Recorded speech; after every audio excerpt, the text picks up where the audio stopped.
네, 이번 시간에는 여러분들이 지난 시간까지 제작한 SOFC 단위 전지를 전기화학적 평가를 하기 위한 준비 과정입니다. 그래서 그 준비하는 과정을 동영상으로 보여드리도록 하겠습니다. 제가 지금 손에 들고 있는 거는 지난 시간에 실험을 해서 여러분들이 제작을 하게 될 그 SOFC 단위 전지 모양을 지금 보여드리고 있습니다. 제가 이제 샘플로 한번 제작을 해본 건데 지금 보시면은 여러분들이 그 처음에 펠렛을 찍어서 만든 서포트 위에 우리가 전해질을 딥코팅을 했고, 그리고 딥코팅을 한 거를 소결을 한번 했습니다. 소결을 해서 치밀한 전해질 레이어를 만든 다음에 그 위에다가 이제 캐소드 전극을 스크린 프린팅 공정을 이용을 해서 이렇게 적용을 한 최종 단위 전지의 모습입니다. 이 단위 전지의 뒷면은 가스하고 이제 전기 집전이 다 될 수 있게 이제 다공성의 니켈 옥사이드 YSG의 그 전극면이 노출이 돼 있죠. 우리가 폴리싱 과정을 통해서 긁어내서 노출이 돼 있는 모습이고, 지금 단위 전지의 두께는 이제 여러분들이 이제 나중에 이제 맞추실 것이면은 한 700에서 500 마이크로까지 600 마이크로 정도 되는 두께를 지금 가지고 있는 단위 전지를 제가 가지고 왔습니다.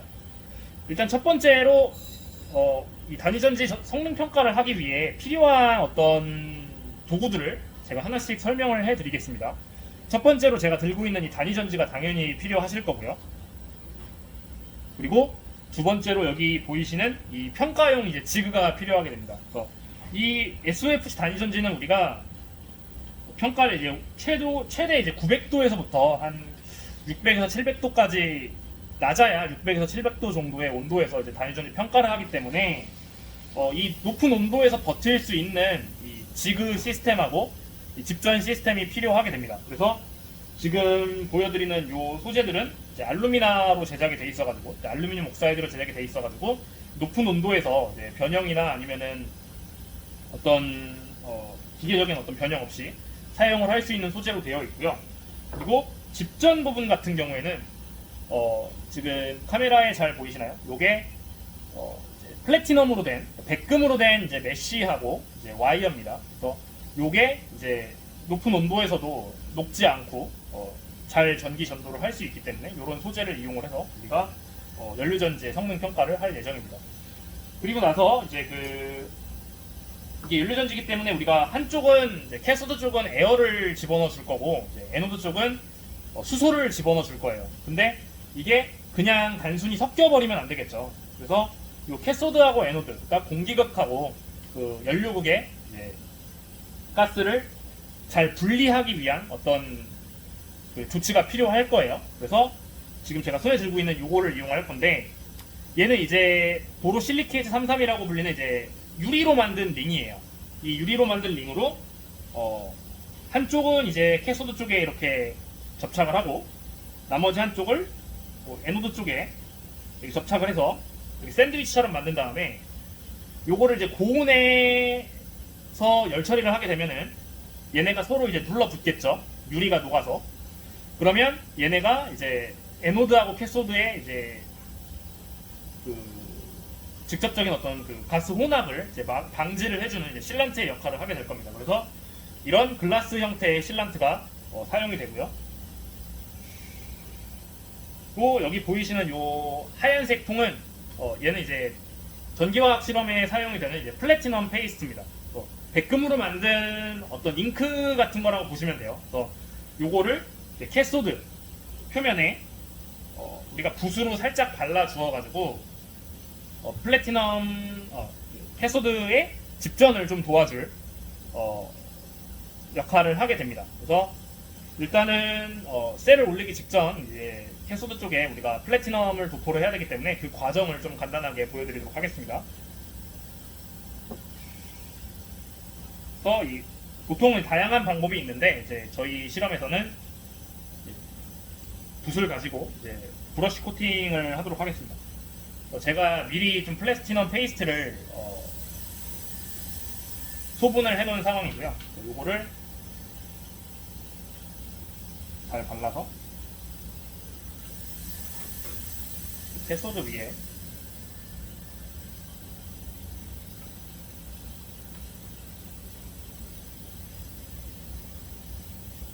붓으로 칠해주도록 하겠습니다. 이 페이스트를 여러분들이 직접 바르실 때는 당연히 그 캐소드 모양대로 동그랗게 잘 발라주셔야 나중에 단위 면적당 어떤 칠력 밀도나 아니면 전류 밀도를 계산을 하실 때 좀 더 정확하게 계산을 하실 수가 있겠죠.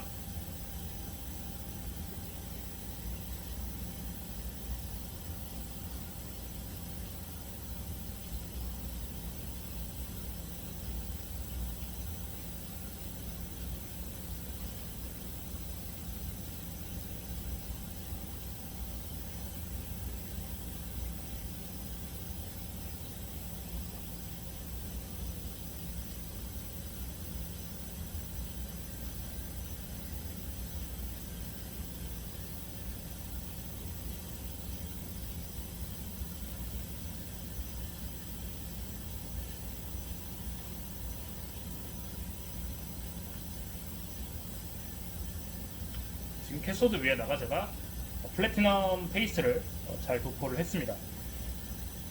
그리고 이제 측정을 하기 전에 이제 이 지그의 이제 조립을 통해서 이 셀의 어떤 높이나 이런 걸 맞춰줘야 되는데, 이 지그를 한 번 더 간단하게 설명을 드리자면은 이렇게 두 가지 2단 파이프로 되어 있어요. 첫 번째는 이제 그 안쪽에 이제 밑에 부분에 있는 이 파이프랑 연결이 되어 있는 이제 그 인렛이 있고, 그리고 밖에 파이프랑 연결이 되어 있는 이제 아웃렛이 있습니다. 이 지그를 사용을 할 때는 보통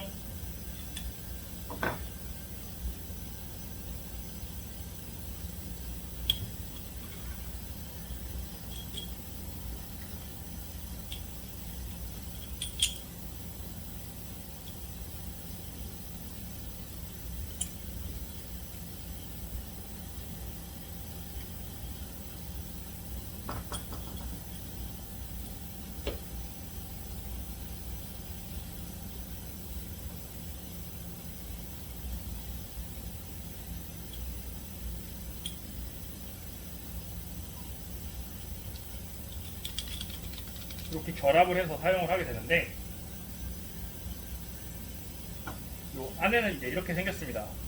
그래서 요 바깥쪽에, 그러니까 안쪽에 이제 얇은 파이프로 이제 연료가 들어오면은 이 연료가 아까 여기 이렇게 길게 이제 파이프가 있었잖아요. 이 긴 파이프를 통해서 연료전지 쪽으로 이제 뿌려주게 되고, 그리고 이제 반응을 하고 난 가스는 이 지금 PT 메쉬 옆에 이제 큰 파이프하고 이 작은 파이프 사이에 공간이 있죠. 이 공간은 여기 꺾여져 나온 이 가지로 연결이 되어 있습니다. 그래서 아웃가스는 반응을 하고 난 아웃가스가 이쪽으로 이제 나오게 되어 있는 이제 구조의 지그를 여러분들께 사용을 하시게 될 겁니다.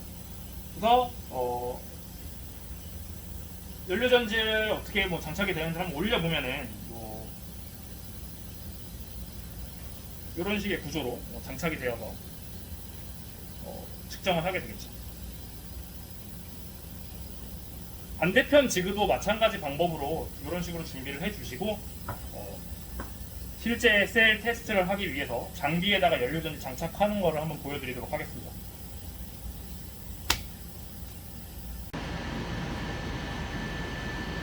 이제 그러면은 아까 옆에서 준비한 버튼 셀을 연료전지 반응을 실험을 하기 위해서 지그에다가 장착을 하는 거를 좀 설명을 드리겠습니다.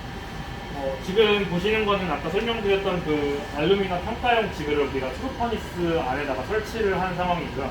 이 튜브 퍼니스를 이제 작동을 시키게 되면은 연료전지의 오퍼레이팅 온도 이제 900도에서부터 한 700도 정도까지 온도를 제어를 할 수 있게 됩니다.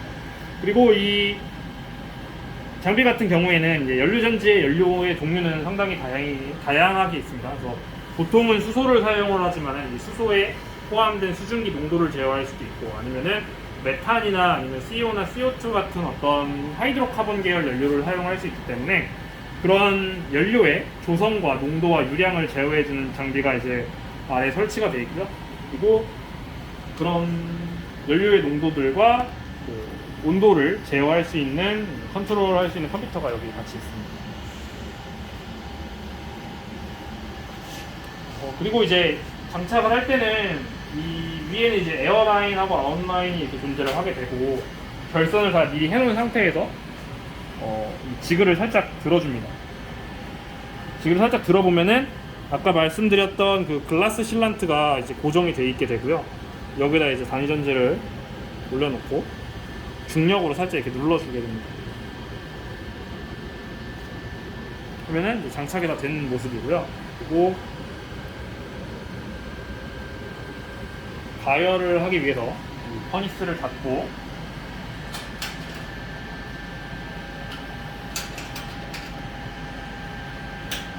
또 이제 여기 프로그램을 세팅을 해주면은 평가 준비는 끝이 나게 됩니다.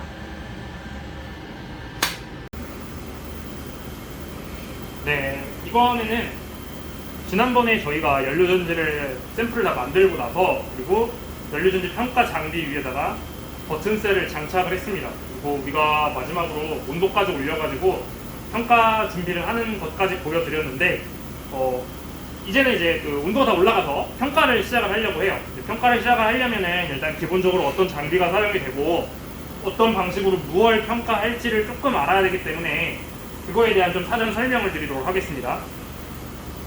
여러분들이 보시는 장비는 이제 포텐시오스탯이라 그래가지고 전기화학 실험을 할 때 보통 뭐 배터리라던가 연료전지라던가 아니면은 뭐 어떤 촉매라던가 부식 관련된 실험을 할 때 우리가 두 전극 사이에 포텐셜, 그러니까 일렉트리컬 포텐셜, 전압을 제어를 해줘야 되는 어떤 상황이 발생을 합니다. 그때 사용하는 장비가 이제 포텐시오스탯이에요. 그래서 간단하게 그 정도 이해하시면 되고, 이 포텐시오스탯에 보면은 이제 두 전극에 연결할 수 있는 케이블들이 있어요. 보시면은 굉장히 많습니다. 네, 이거를 우리가 하나하나 엄청나게 자세하게 설명을 하면은 그게 이제 전기화학 시간이 되고 그렇게 되다 보면은 너무 어렵잖아요. 그래서 좀 간단하게 설명을 드릴게요. 여러분들이 집에서 사용하시는 이제 멀티미터 같은 경우에는 보통 두 개가 있죠. 플러스 마이너스. 근데 포텐시오스탯 같은 장비들은 이제 전극이 크게 보면은 이제 세 가지로 나누어집니다. 요거는 이제 그라운드니까 접지선은 조금 제외를 할게요. 지금 빨간색, 파란색, 그리고 하얀색으로 나눠지는데 이 빨간색 같은 경우에는 우리가 3 일렉트로드 시스템에서 워킹 일렉트로드에 연결을 하는 선이 되겠고요. 두 번째는 카운터 일렉트로드, 또 세 번째는 이제 레퍼런스 일렉트로드라고 하는 전극에 연결을 각각 하게 되는 구성입니다. 워킹이랑 카운터랑 레퍼런스가 뭐냐라고 하시면 좀 간단하게만 말씀을 드리면, 워킹 일렉트로드는 내가 보고 싶은 화학 반응이 일어나는 쪽의 전극을 워킹 일렉트로드에 연결을 해서 사용을 하고요. 그리고 그 화학 반응이 일어나면은 이제 전기화학 셀에서 한쪽 부분에서 화학 반응이 일어나면은 반대편 부분에서도 화학 반응이 일어나가지고 그 전체적인 시스템의 그 어떤 차지를 중성으로 좀 만들어줘야겠죠.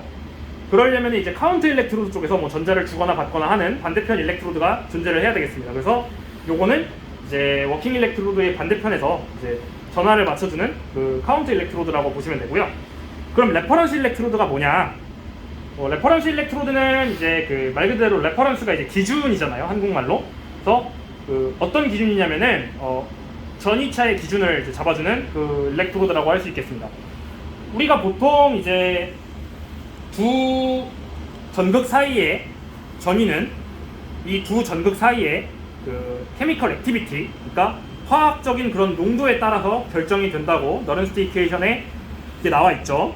근데 요 두 전극은 지금 화학 반응이 계속 일어나고 있는 상태예요. 특히 연료전지 같은 경우에는 제가 워킹 일렉트로드를 그 연료 전극에, 연료극에, 그리고 카운터 일렉트로드에 그 공기극을 연결을 하면은 연료극에서는 계속 수소가 산화되는 반응이 발생을 하고, 공기극에서는 에어가, 산소가 환원되는 반응이 계속 발생을 하게 됩니다. 그러면은 이 두 전극 표면에서 화학 반응이 계속 일어나기 때문에 그 화학 물질의 그 농도가 계속 바뀌게 되죠. 그러면은 사실 정확한 두 전극 사이의 전압을 측정을 하는데 어려움이 있습니다. 그렇기 때문에 이 레퍼런스 일렉트로드라는 거를 적용을 하면은 이 레퍼런스 일렉트로드 주변에서는 화학 반응이 일어나지가 않아요. 그렇기 때문에 내가 스탠다드 하이드로젠 일렉트로드, 그러니까 표준 수소 전극, 표준 수소 전위 대비 내가 알고 있는 전극을 레퍼런스 일렉트로드에 끼워 놓게 되면은 레퍼런스 대비 워킹 일렉트로드의 전극 전위차를 구하고, 레퍼런스 대비 카운터 일렉트로드 사이의 전위차를 구해서 결국에는 이 두 전극 사이의 전위차를 구하는데 사용이 됩니다. 이게 기본적인 어떤 3전극 그 시스템에 대한 설명을 아주 간략하게만 드린 거고요. 사실 이렇게 나눠진 이유가 간단해요. 그 포텐셜 스탯 뭐 장비마다 좀 다를 수 있겠지만은 하나는 우리가 그 실질적인 커런트를 흘려주는 선이 되겠고요. 나머지 하나는 그 전위차를 측정하는 선이 돼요. 그래서 그 워킹 일렉트로드에 커런트를 흘려주는 애, 그리고 전위차를 흘려주는 애, 그리고 카운트 일렉트로드에 커런트를 흘려주는 애, 그리고 전위차를 측정하는 애, 그리고 레퍼런스 정도 해가지고 총 5개의 라인으로 구성이 되어 있습니다. 그래서 저는 지금 이제 연료전지 샘플에다가 이제 이미 다 결선을 해놨죠. 워킹 일렉트로드를 에노드에 해놓고 카운트 일렉트로드를 캐소드로 해놨는데 이 레퍼런스는 이쪽으로 몰려놨어요. 그러면은 이 장비는 자연스럽게 워킹 일렉트로드와 카운트 일렉트로드 사이의 전위차를 계산을 하게 되겠죠. 그렇게 계산을 해서 연결을 잘 하시면 모니터에 이제 그 연료전지에 대한 정보가 들어오게 됩니다. 이게 기본적인 여러분들이 이제 다루게 되실 이 연료전지 평가 시스템 포텐시오 스탯하고 연결된 이 시스템의 화면이에요. 여기를 보시면 우리가 오픈 서킷 볼테이지라고 하죠. 이 연료전지에서 이론적으로 나오는 두 전극 사이의 전위차가 1.23V가 되죠.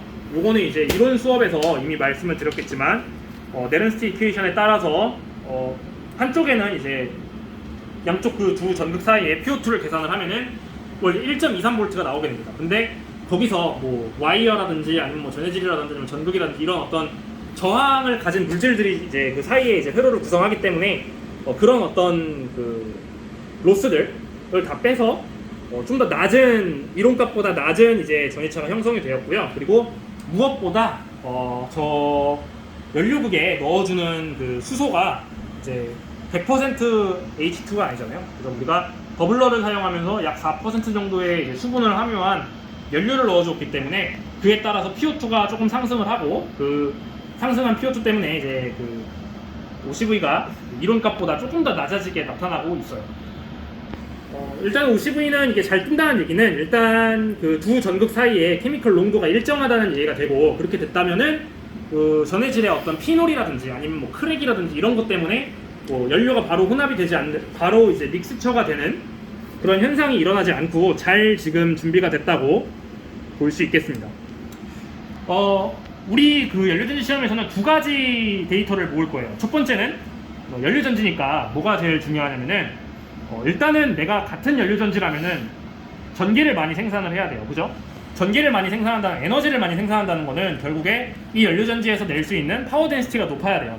그 파워 덴시티를 측정할 수 있는 실험을 하나 할 거고요.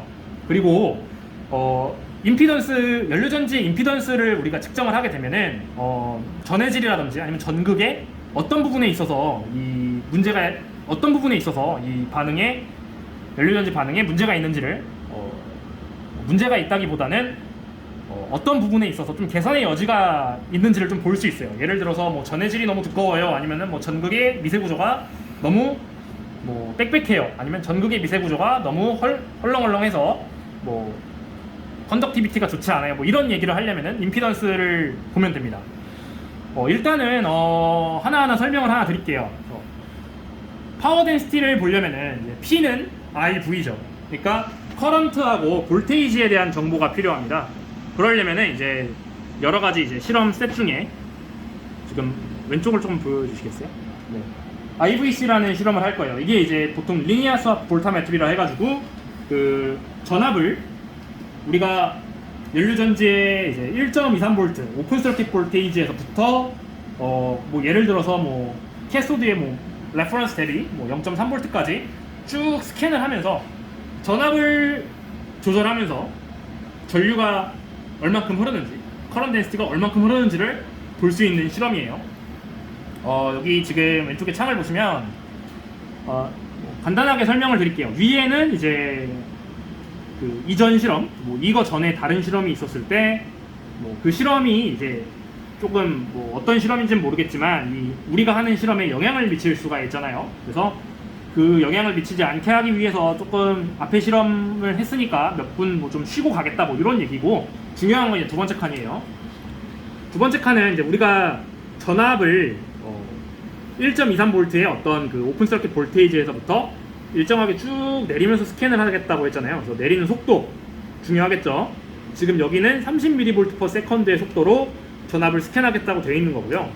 그리고 밑에는 이제 OCV, 그러니까 오픈 서킷 볼테이지, 지금 여기 밑에 나오는 요 전압, 최대로 나올 수 있는 요 전압을 기준으로 레퍼런스 대비 0.3V까지 내린다고 한 거예요. 그러니까 이거를 조금 간단하게 설명드리면 1.23V에서부터 0.3V까지 스캔을 하겠다는 얘기예요. 그리고 요 뒤에 뭐 파라미터들 같은 경우에는 좀 데이터를 좀 깨끗하게 보이기 위해서 정해놓은 파라미터들이고, 요걸 가지고 이제 실험을 진행을 하면은 파워 덴시티 그래프를 그릴 수가 있습니다. 직접 한번 그려볼게요. 실험을 하면은 여러분들의 샘플명을 이렇게 입력을 할 수가 있어요. 입력을 하면은 지금 이 오른쪽에 실험 실시간으로 찍히는 그 데이터들이 나오게 되는데, 지금 초록색 라인이 전압이죠. 전압이 지금 마이너스로 뜨긴 하는데 여기서부터 이제 OCV에서부터 점점 내려가고 있죠. 그리고 그에 따라서 I 값하고 V 값을 서로 곱한 그 빨간색 파워 덴시티 오른쪽에 있는 Y축 라인이 여기 있습니다.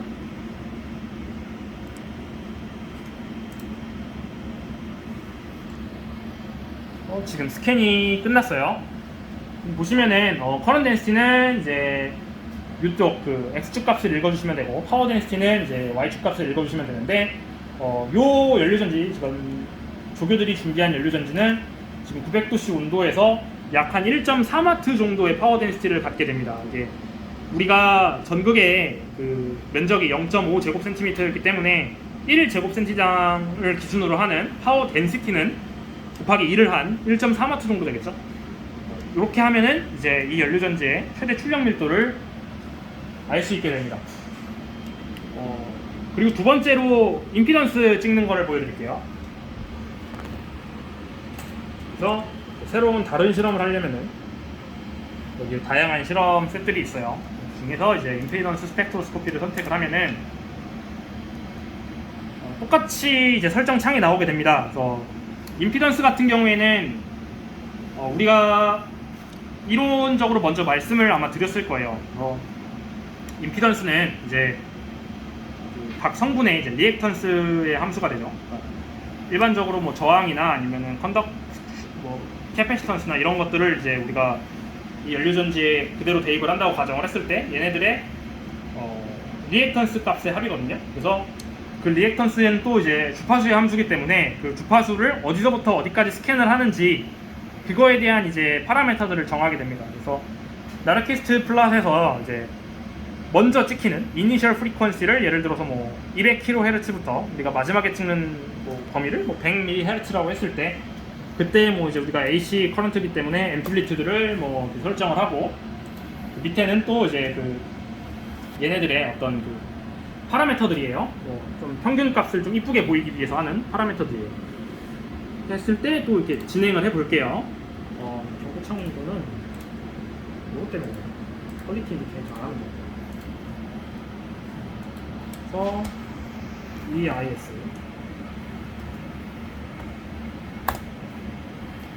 실험을 하시면 지금 X축에 보이는 게 나르키스트 플랫에서 리얼 값, 그러니까 리얼 임피던스 값, 그리고 왼쪽 Y축에 보이시는 게 이제 이미지너리 값이에요. 임피던스라는 거는 그 우리가 복수 평면에 이렇게 나타낼 수가 있죠. 리얼 값과 이미지너리 값으로 나타낼 수가 있는데, 그 중에 이제 다 찍힐 때까지 살짝 기다려볼까요? 그 중에 우리가 전해질이나 전극이나 아니면 뭐 와이어에서 오는 오믹 레지스턴스 부분은 이 리얼 값에 해당하는 여기 X축 접점이에요. 왜냐면은 저항은 우리가 임피던스에서 저항은 이미지너리 값이 없죠. 얘네는 내가 교류로 흘려주나 아니면은 직류로 흘려주나 어쨌든 저항은 저항이에요. 근데 캐패시턴스 값에 해당하는 이 전극의 그 폴라리제이션 레지스턴스는